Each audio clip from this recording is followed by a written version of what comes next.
You're listening to Shane Hewitt and the Night Shift on the iHeartRadio Talk Network. Well, thank you very much for being here. I'm Shane Hewitt. You want to reach out and say, hey, you can. 855-633-1010 is our phone number for you to do that. 71010 for the text messages as well. Joining us now, Kris Abel, our tech expert, who wants to strap a jetpack on a baby. That sounds like an experiment we should not be doing, my friend. Yeah, it's definitely a world's first. And so this comes from the Italian Institute of Technology. They just released a teaser video of what they say no one's ever done before, which is to take a humanoid robot and to make it fly. Think of Iron Man in the Marvel movies, where you have a human flying through the air with jets on the feet, on the wrists, and on the shoulders. That's what they're preparing. They've put together a small, little, tiny, childlike sized robot, and they showed it hanging in a harness and the thrusters firing up. And they're serious thrusters. They say they can reach the temperature of 800 degrees Celsius and almost the speed of sound. So when we see the full demonstration, they say we're going to see a small little robot fly. Wow. So we're not strapping a jetpack on a baby after all. Well, kind of. The thing is, I think they're trying to make it less scary. And so you have this small childlike robot with a bald head and large eyes, and then all these thrusters on it. It does kind of look like a baby with a jetpack. Also, they say that what they want to do is not just make it fly, but they want it to be able to hover in place. Again, much like Iron Man does in the Marvel movies, where you can sort of just hover there and have conversations with other people. They're going to show, they promise, that you're going to see this small little baby with a jetpack hover. That's coming soon. Okay, so also coming soon, a script for a movie about a baby in a jetpack. Yeah. Right? I want it. Definitely. All right, so this is not this is no fooling around though. You're talking about really hot, legitimate jetpack style things here. Yes, this is serious. This is putting Italy on the map when it comes to robotics. This is not a gimmick. This is something that if they are successful, it's going to be a world's first. It's going to have dramatic impact. Very good. All right. Technology and Samsung phones. I've had a couple of them. I'm an Apple guy, but I did really appreciate the cameras in the Samsung phones. The Samsung Z Flip 4 is my most recent one I had for the business. And I got to tell you, Kris, it was cumbersome flipping it open. It's not like the old days where you could just kind of flip your wrist and open it up and talk on it. Wasn't like that. But a great phone nonetheless. And Samsung is doing some really cool things. So there's two things that they're doing with the new one that just came out, the Samsung Z Flip 6. The first is that for the Olympics right now, they handed out 17,000 of them as gifts to all the Olympians. And the reason is that the new Flip 6 has language translation powered by artificial intelligence.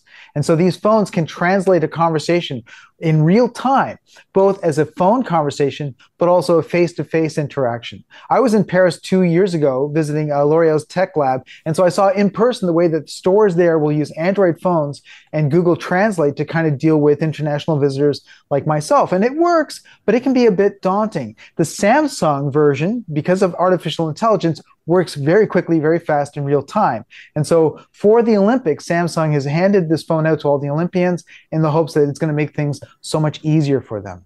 Oh, that's cool. Now, we've even heard, different cities, how come we don't have body cams on our police officers yet and stuff? It is interesting to think that maybe they just need to pop a cell phone in there and make it go work that way, which is kind of a cool idea. And Samsung's on that too. Yeah, same phone that they just sent to the Olympians. They're also sending out to 25 U.S. police departments across 5 U.S. states. And the idea is that they're going to take these little phones and clip them to their police vests and use them as body-worn cameras. The advantage, they say, is that they will still operate as Android phones. So they can be used to make phone conversations. They can be used to record information like GPS. That's very, very handy in an investigation, things like that. They aren't just giving them to them off the shelf, though. They've contacted a company called Visual Labs labs to make adjustments so that they can be used for police use. So, for example, they have connected the phones up to their police cars. When they turn on the sirens, the phones will automatically start recording video. They also can use the phone's sensors so that the phone can detect if they're moving at high speed, either the officer's running or the car is in high speed, then the phones will turn on automatically themselves. It seems like a cool idea, but I wanted your experience because I do wonder. I've heard that the flip phones tend to be quite fragile. And I wonder, in terms of police usage, are they going to be able to be durable? Are they going to be able to take the abuse that happens in the course of an officer doing their duties? Yeah, my experience of it was a great phone. There was nothing fragile about it. I mean, the case, because it's a split case, right? As opposed to the cases that you put on your normal phone, that's all one piece. That didn't really protect the seam when it was closed if you dropped it. That's probably the only piece of feedback that I would have on it. But I don't know how you would do that. That makes, that's one of the flaws of the phone, but it also is what makes it fit in your pocket. So that, I don't know. But aside from that, no, I didn't see anything that made it seem vulnerable at all. It was great. It was a great little phone. Yeah, really enjoyed it. Oh, that's cool. Mm-hmm. Okay. So, I mean, it's interesting that you've got Samsung finding, I think, a very clever way of showing that, with new technology, you can have new opportunities happening within our world, our lives. Yeah, it's cool. It's neat actually to repurpose existing technology. That in theory should expedite all the cities that are listening to us now that don't have body cams on cops, right? I mean, it protects the police officers as much as it protects the people. So this is good. We're good stuff. Okay. Kris is here. Kris Abel, tech expert, nerding out a little bit. And this is kind of funny. We've all seen the videos online of somebody with VR goggles on and they forget that they have VR goggles on and they run into the wall and things like that. Turns out statistically, this is actually happening a lot more. And those are not virtual injuries. Right. Well, and one of the conversations I often have is people will press me and say, really, come on, Kris, VR headsets, are they very popular? I mean, is this actually going to be a real thing? So one metric we can take a look at is the injuries that are being reported at hospitals in ER rooms in terms of how many involve VR headsets.